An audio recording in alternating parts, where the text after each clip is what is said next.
You might be asking yourself, what else can possibly be said about Sabrina Carpenter and her album cover and the discourse around this?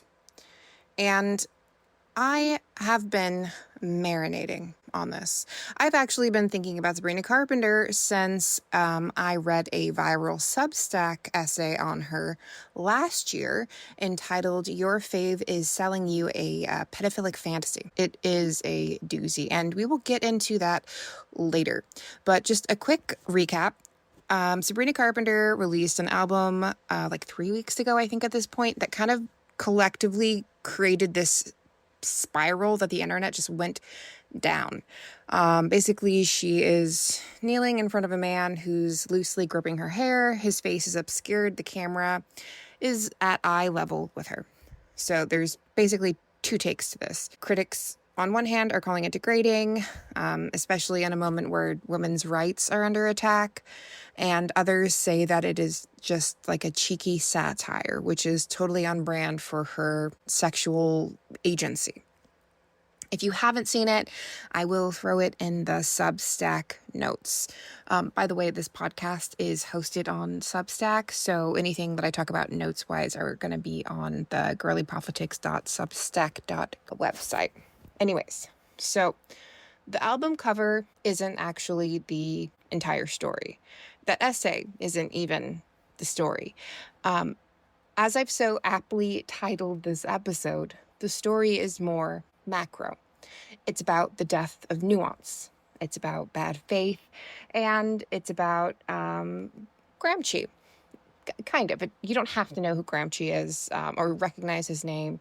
But the point that he will illustrate in this is that we can recognize that something about this discourse feels a little broken. He was a 20th century thinker who got thrown into prison, literally, per this fascist prosecutor to stop his brain from functioning.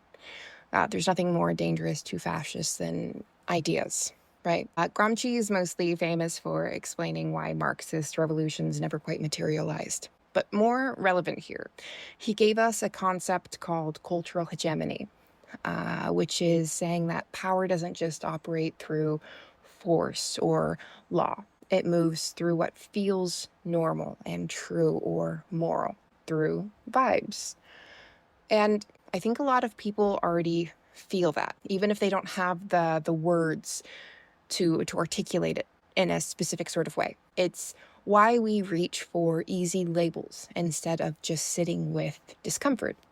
Like, Sabrina has to either be setting women back or she has to be a perfect feminist icon. You are either performing feminism correctly or you are complicit in abuse. So anyways, that photo launched 1,000 takes, and not always good ones. Over the course of the last 3 weeks, I have probably watched dozens, hopefully not hundreds, of TikToks, YouTube videos, read Substack essays. There was like a whole industry that just spawned around talking about Sabrina. It was fascinating, actually. I kind of appreciate that I was given a little bit of time to just take in all this conversation, because I noticed a consistent pattern is that hot takes love binaries. And most of these reactions were reactionary, and that was for a reason. I had to dig very, very deep to find any sort of nuance. There's this one content creator I really like named Khadija, who offered the first piece of like the nuanced insight when she was like, you know, you guys probably wouldn't be reacting like this if it was Cardi B on her knees, right? It's funny how whiteness changes the read of things. There was another YouTube content creator that I really like named Cat Black, another good example of thoughtfulness. She came at it from a BDSM perspective, and she was saying how submission is often chosen by women because of consent, and that power exchange can be liberating. It's not inherently degrading. She regularly says really nuanced things. I appreciate her. But one of the most popular takes on TikTok that I heard repeated frequently was talking about Sabrina's album cover in the context of satire. And this is direct quote. Satire just has to differentiate oh my god. Satire just has to differentiate itself enough from the original content in order for the joke to be clear. And if you don't understand what the joke is, the satire isn't working. So I was a little surprised when I heard this point actually being repeated on a podcast I consider myself a fan of, called Diabolical Lies, almost verbatim. And in a way that surprised me because the hosts there are usually much more interested in digging into the weeds of things. And the take here on satire feels oversimplistic. And at first glance, I think it can maybe sound fair, but I think it's the perfect example of how we have flattened analysis into vibes. So let's talk about satire for just a second, okay? Because satire does not owe us clarity. Some of the most effective satire in history was misread when it was first dropped. Think Jonathan Swift's A Modest Proposal, or even like Starship Troopers. If you get it right away, that usually means that the work has distanced itself enough from the original that it has lost its bite.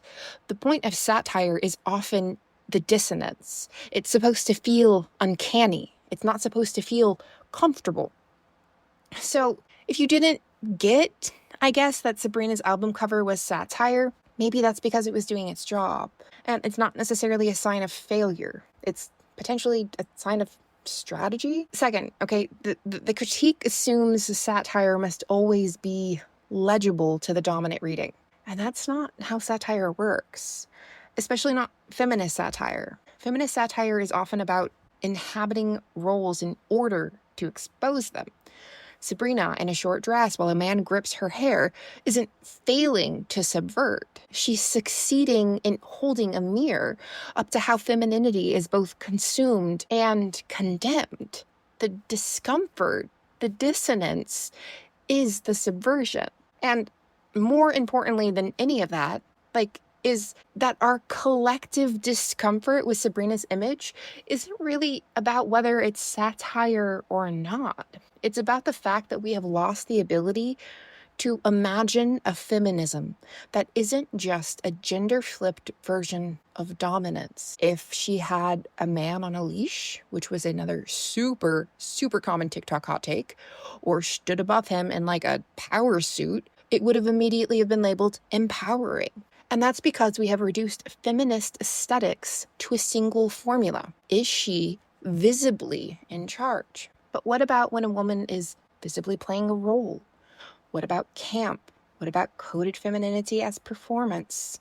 Why can't power be slippery and ironic and a little bit cheeky? Why do we only recognize feminist power when it mimics male-coded violence or dominance? So it's like this need for satire to quote-unquote differentiate itself is really more about a need to have women mark themselves as safely outside of the roles that they inhabit. It's like an audit on their intent. And that, ironically, is the oldest patriarchal impulse in the book. Or worse, it's saying that their intent is irrelevant. Because it's not enough just to play a role. Women have to announce that they're not really in it, or else they're complicit. And more than Sabrina, Carpenter herself as a subject of this episode, I really see her as a mirror for the topic of nuance and how our collective reaction is giving away our cultural temperature, as pop culture is wont to do. Because honestly, when I first saw the picture, my first thought when I saw the cover of the album was, oh, this is how she feels she's treated by men. It seemed kind of obvious to me, the title, the new single, aptly titled Man-Child. Her brand has always flirted with camp and femininity and irony. It wasn't cryptic, it was legible. If you are willing to let the image and the lyrics speak for themselves without the moral filter turned up to like 100. Okay, but then TikTok, of course, did what TikTok does. One wave of takes centered on the classic pearl-clutching what about the children? So I'm also fairly active on LinkedIn, which is a weird thing to say, I know, but the platform is shifting. And that was also the dominant take there. Like, oh no, think of the children. And I'm not going to linger on this too long because honestly, I think it's kind of stupid, which maybe is a shortcoming of mine here. But I don't have the patience to explain to parents why, if Sabrina's album cover was the line in the sand and not her songs about sex or Juno positions, then their parenting might be the problem. Disclaimer, okay? I do not have kids, but I have nephews, and my sister deals with this shit in a no-nonsense way that I imagine, if I had children, is how I would also engage with them. Like, quick story. Last week, my family went to Sedona for my nephew's, the twins' birthday. They turned 13. And there was an Italian lady at the river who was topless. And the boys were a little embarrassed because that's not the norm. But instead of telling a woman where she was legally allowed to do that on the property, my sister just had a conversation with my nephews about culture and about boundaries. At no point was the demand there on the adult woman to cater to the children. There was an opportunity to have a constructive conversation with the children, and they learned that nipples being out were not inherently sexual.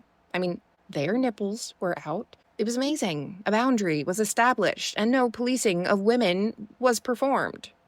So I think if Sabrina Carpenter makes you uncomfortable and you are a parent, and honestly, in the context of your children encountering her without having these conversations, maybe she should. But I think that is an invitation to create a boundary, not to police a person, not to police her. So moralizing about adult women making art about sex, it's not a feminist critique. It's a parenting problem. It's an algorithm problem. It's an avoidance problem. A refusal to have hard conversations, a refusal to address actual systems. So we outsource the blame to a 26-year-old childless pop star who is sometimes horny and has a microphone.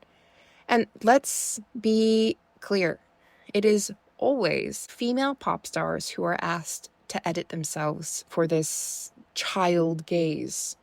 And this, child gaze here, by the way, functions primarily as a tool for policing behavior and expression, especially that of women.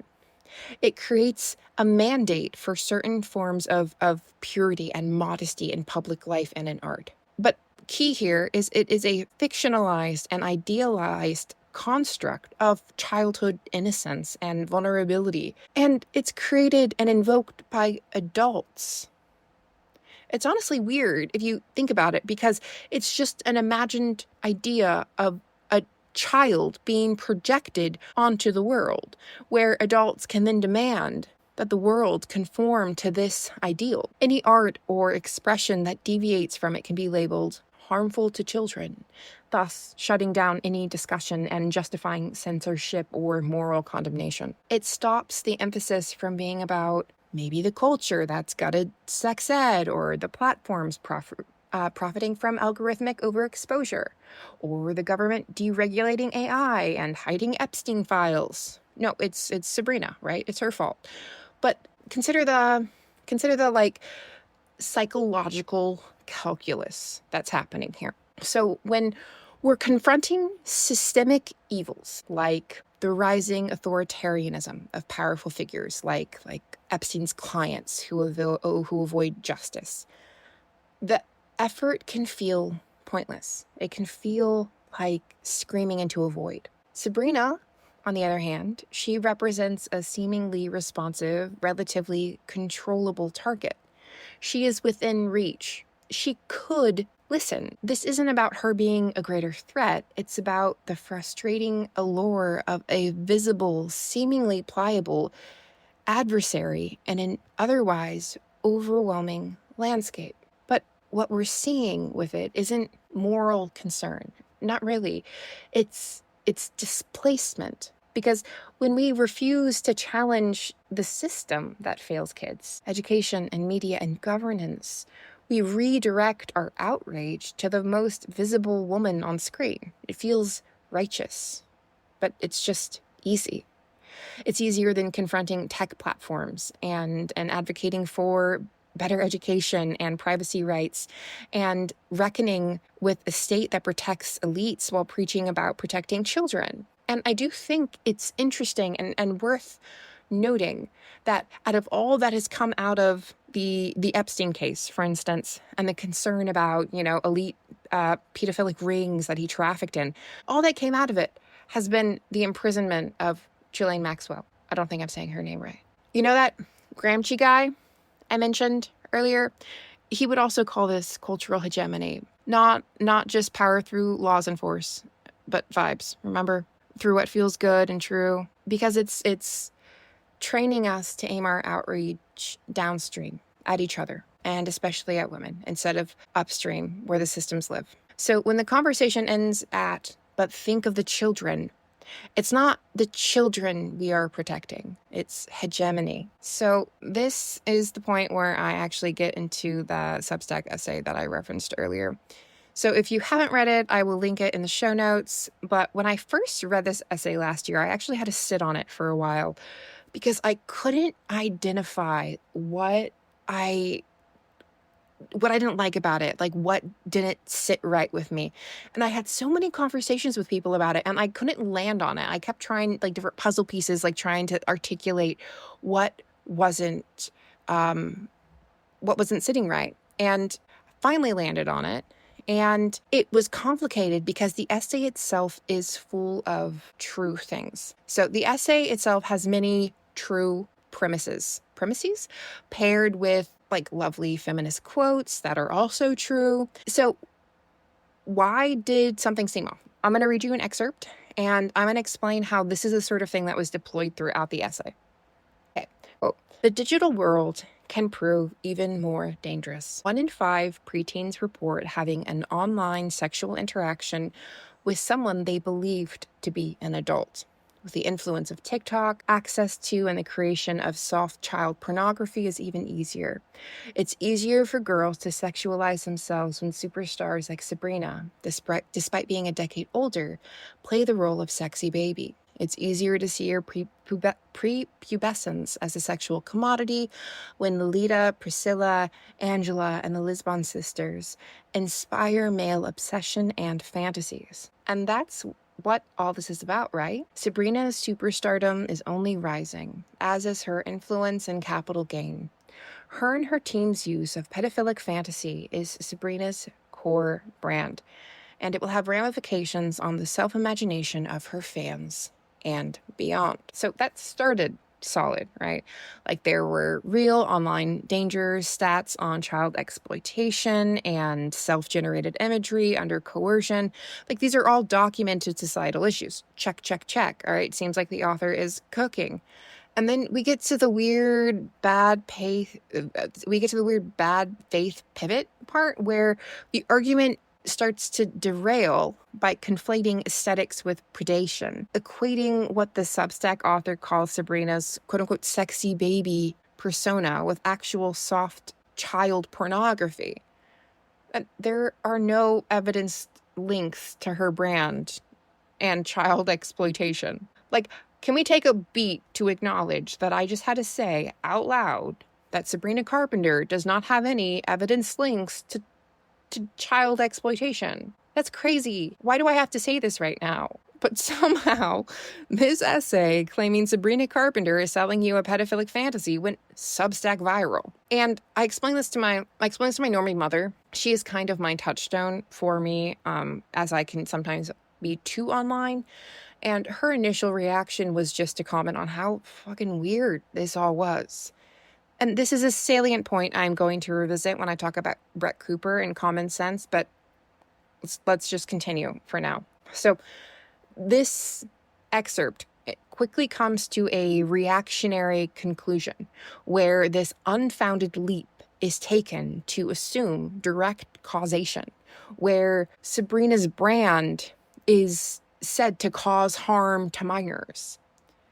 And this mirrors, like, very much so, like the save the children QAnon rhetoric by just substituting pop stars for satanic elites. Like, I half expect some Pizzagate scandal for the album release party. I I think we really need for a second to, like, let it marinate on exactly who people like this author sound like. They sound like the reactionary right. The argument that is being launched here is virtually identical to the Satanic Panic of the 80s. It just has a coat of liberal paint. When you view a situation in the least charitable light and attribute the most malicious of motives and assign those motives to whoever the subject of the inquest is. And for all of the references and discussing systems and capitalism within that essay, the essay still suggests that complicity is predation. It frames Sabrina's market success as proof of pedophilic fantasy exploitation. It reduces complex consumerism to moral villainy, and it also fails to recognize that we all exist within frameworks. And for us, we reject easy binaries for ourselves. We permit nuance and complexity in ourselves. If we can, on one hand, say something like, there is no ethical consumption under capitalism, but still permit ourselves to go buy a new pair of shoes that we really like, to still participate in capitalism and hold space for that nuance and contradiction within ourselves, I think we should, at the bare minimum, permit the same complexity for Sabrina, who, aside from being a pop star who has worked in the music industry for a decade, is also a person surviving in a shit capitalistic system that upholds patriarchy. Just like me, just like you. I think we could apply a Gramscian lens here and say that cultural hegemony perpetuates whiteness and thinness and patriarchy and capitalism, and that an individual cannot break that system. But we, collectively, can change how we think and regard it. And we don't fix the system by individualistic critique for a systemic problem. It's like we're demanding punitive purity, where the implicit requirement of artists is to sanitize aesthetics to protect minors, reinforcing the same patriarchal control that the essay superficially condemns. Okay, let me dive into a more specific example. This has gotten, I know, a little abstract. So another one of the examples the essay brings up is to prove that Sabrina is selling pedophilic fantasy, is a photo shoot that she did last year, where a single shot is of her laying in the grass and getting wet in sprinklers. So this shot is paired in the essay with an image from the film Lolita, where a 14-year-old in the film is also laying in the grass and getting wet by sprinklers.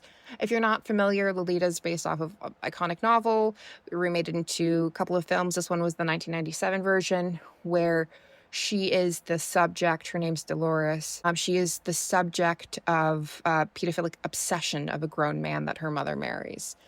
And this has been used in the last few weeks in so many TikToks as some sort of trump card. And I will post the images in the Substack, but again, this feels just very silly to me. And let me explain why. Maybe I'll go back a little bit. So in undergrad, I studied English and political science. So I both read, watched, and wrote on Lolita, the book, and the films. And I did not recognize the image at first that Sabrina is supposed to be copying here from Lolita.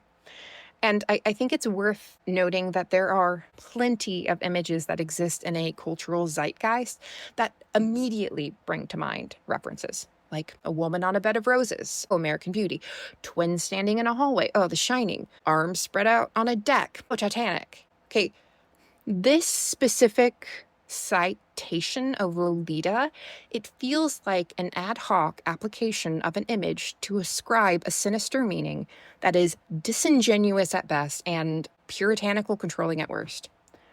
I think sometimes the simplest explanation is the explanation. Let's Occam's razor Sabrina Carpenter. But we're all so busy with bad faith hot takes that we refuse to just believe when she says that the shoot was not about Lolita and that it was hot outside. Like, Diabolical Lies echoed this a little bit too, saying that there was a Lolita parallel, whether they meant for that to be there or not. And like, why are we trying so hard to make pedophilic fetch happen? I don't get it. The fact that people can find similar imagery across art forms is not the indictment people think it is, especially when it isn't some salient image that exists across culture, like the American Beauty one or Titanic one or The Shining one. Someone who is interested in a bad faith interpretation could go frame by frame in any problematic movie and find a parallel in something prominent in pop culture if they wanted to.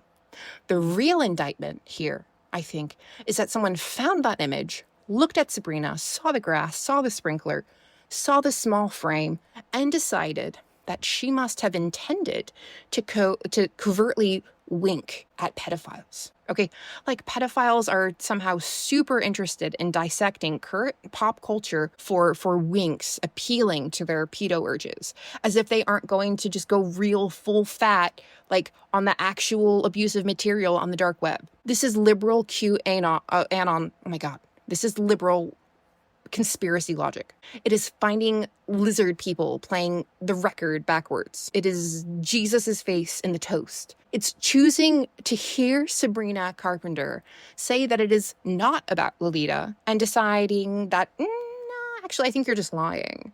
It's hearing her say that and deciding that actually it doesn't matter because you see something evil. It's hearing her nonsense outros that she was doing on tour. If you don't know, she has like these like songs for her nonsense song, and she would just change the lyrics for part of it for every single city she went to. I think she did this mostly on the Eras tour with Taylor Swift. I'm not entirely sure. But I thought that they were just kind of cute, kind of funny. But in one of the versions of dozens of versions that she did, she described herself as a niña, where she was inviting someone to put something big into her casita, which was obviously just another layer of proof that she is just catering to the pedophilic gaze, because niña, if you didn't know, just means girl in Spanish. So girl, she's a woman. How could she? Proof, pedophile. Like, this is so deeply unserious, yet it is being taken very seriously. And largely by people who would describe themselves somewhere in the leftist tent. And that, to me, is deeply troubling. Because I am more worried that the Overton window has pushed the reactions to this, where people who exist in my tent are using a different language than conservatives. Because, I mean, only a lefty, right, is going to retweet bell hooks. But what they are doing is weaponizing emancipatory language, which inevitably brings us to puritanical conclusions. And the most ironic thing to me is that the author is choosing to flatten Sabrina into a Lolita-coded object, whereby she is actually repeating the very gesture the novel critiques, replacing a complex subject with a sexualized myth. Like in the novel, the pedophile, the man who is obsessed with, in the novel she's 12, this girl, Dolores, he calls her Lolita because she becomes a myth in his head. He removes complexity and agency from her. So Sabrina herself said it best in a recent interview, speaking to people about criticizing her sexual image. Quote, "Clearly, you love sex. You're obsessed with it. There are so many more moments other than the Juno sex positions, but those are the ones you post every night and comment on.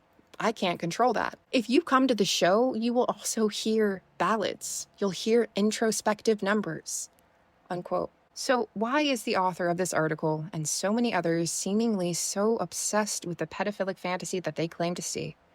What does it reveal about their lens, their preconceived notions, and their discomfort with a young woman owning her own sexuality on her terms? It reveals a profound misunderstanding of how culture hegemony operates, and ironically, how easy it is to fall into this trap, even when you believe that you are fighting it.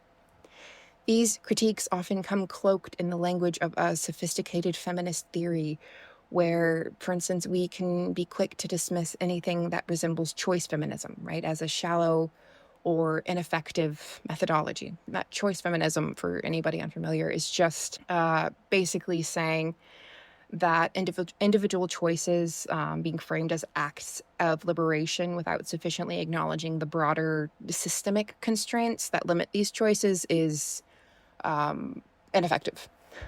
The idea is simply choosing to do something, like a woman choosing to dress or express herself in a certain way, isn't inherently feminist if the choices themselves are still shaped by patriarchal expectations. And this, actually, is precisely where that Substack essay, despite its stated intentions, runs into its own contradiction, highlighting a fundamental dilemma. So the author uses a quote from Margaret Atwood to bolster their claim that Sabrina is trapped in a male fantasy. And while they use it to argue against Sabrina, the quote itself reveals a deeper, more pervasive truth about how I think women navigate a patriarchal system, one that leaves them feeling, honestly, just like they can't win, period. But here's the quote, and I'll explain it. So, quote, male fantasies, is everything run by male fantasies. Up on a pedestal or down on your knees, it's all a male fantasy. That you're strong enough to take what they dish out, or else too weak to do anything about it. Even pretending you aren't catering to male fantasies is a male fantasy. Pretending you're unseen, pretending you have a life of your own, that you can wash your feet and comb your hair, unconscious of the ever-present watcher peering through the keyhole of your own head, if nowhere else. You are a woman with a man inside watching a woman. You are your own voyeur. So that quote, in its brutal honesty, lays bare the inescapable reality of the male gaze within a hegemonic culture, right? So it suggests how, regardless of how Sabrina intends her performance, whether she was expressing a female gaze or not, satire or cheeky agency, the pervasive nature of the patriarchal framework means her art will still be consumed, interpreted, and often twisted through a male-dominated lens. And this is exactly where the concept of choice feminism runs up against a hard wall of reality. Because if every choice a woman makes, every expression of her sexuality, every attempt at agency can ultimately be reinterpreted or co-opted as part of the male fantasy, if the very structure of viewership is designed to see women through that lens, then how can liberation or your own choice really, like, how can true liberation or individual choices really offer any sort of freedom or liberation, right? It can't. It's a catch-22. It makes the idea of individual empowerment, disconnection from systemic change, almost feel moot. And this is where I want to bring it back to Gramsci, because I don't think that it's just about laws, right, or overt force or anything. It's about the cultural hegemony. It's about the deep, invisible force that shapes our desires, our norms, and our very perception of what is sexy or subversive. We exist within this really fucked framework, right, where even well-intentioned attempts at expression or liberation can be absorbed back into the system's logic, choice feminism, right? The irony and the tragedy is that by projecting a pedophilic fantasy onto Sabrina and demanding a sanitized aesthetic, these critics, while railing against the system, are paradoxically reinforcing the most insidious aspects of it. By telling Sabrina that her agency isn't real agency because they interpret her art as complicit, they are becoming a man in your head that Atwood warned us about. They are becoming the watcher through the keyhole about Sabrina's creative choices, demanding that she, and by extension all women, demonstrate their correct feminist intent within a system that makes true correctness impossible. I guess what I'm saying is that since we recognize that we live and exist in such a fucked up framework, I think we have to create a little bit of space for grace and a little bit of space for nuance, because this isn't, right, genuine liberation. This is a toxic Ouroboros where a supposed radical critique will just end up devouring itself. It will trap artists in an impossible bind. If you conform, you're complicit. If you push boundaries in a way that makes some people uncomfortable, you're also complicit, because your work can be misinterpreted or taken the wrong way. This hyper-vigilance disguised as sophisticated analysis ultimately just perpetuates the cycle of control under a new, seemingly progressive guise. And this is where Brett Cooper enters the chat. Let's bring it back to my normie mom. I mentioned her earlier. And I'll explain how this connects to Brett Cooper. So if you don't know who Brett Cooper is, she used to work for the Daily Wire. She started, I think, with like doing TikToks on her own. They found her. She got her own show with the Daily Wire on YouTube. It looked very much like a streamer in her room. She kind of popped off, left the Daily Wire, and now she does her own show on YouTube. She's a right-wing commentator and just got hired, I think, to do commentary once in a while on Fox News. But when I tried to explain the Sabrina Carpenter Substack essay to my mom, her immediate reaction was just like, this is weird. This is weird. And she, like many people who aren't steeped in online academic discourse, felt an intuitive sense that something was off. And this is where Brett Cooper, I think, strategically steps into moments like these, where she can leverage this exact feeling of weirdness and offer what she can frame as common sense clarity. So Brett Cooper's appeal for a significant audience lies in her ability to name what appears to be obvious double standards and hypocrisies within certain progressive or feminist circles.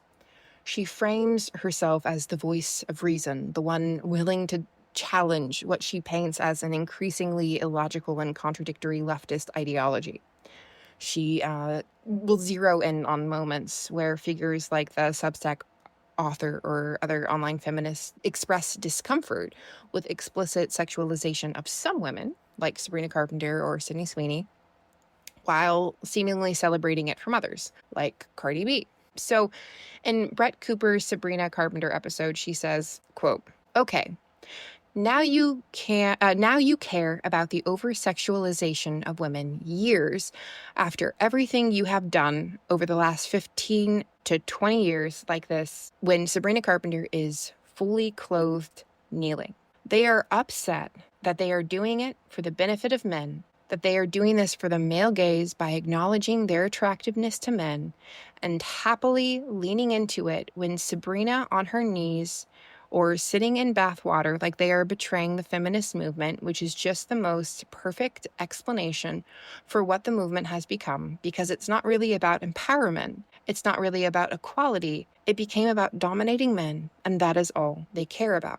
And this ties directly to the concept of cultural hegemony and common sense, because Gramsci argued that the ruling classes maintain power not through force, but through shaping the prevailing common sense of society, the widely accepted, often examined ideas and beliefs that seem natural or universal. This common sense helps solidify their worldview as the only logical one. What Cooper is doing here is directly tapping into and reshaping a certain common sense that has emerged around feminism.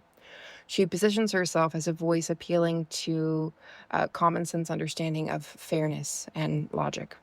If sexual expression is empowerment, why are you suddenly bothered when it's packaged differently, or when a blonde, conventionally attractive woman engaged in it?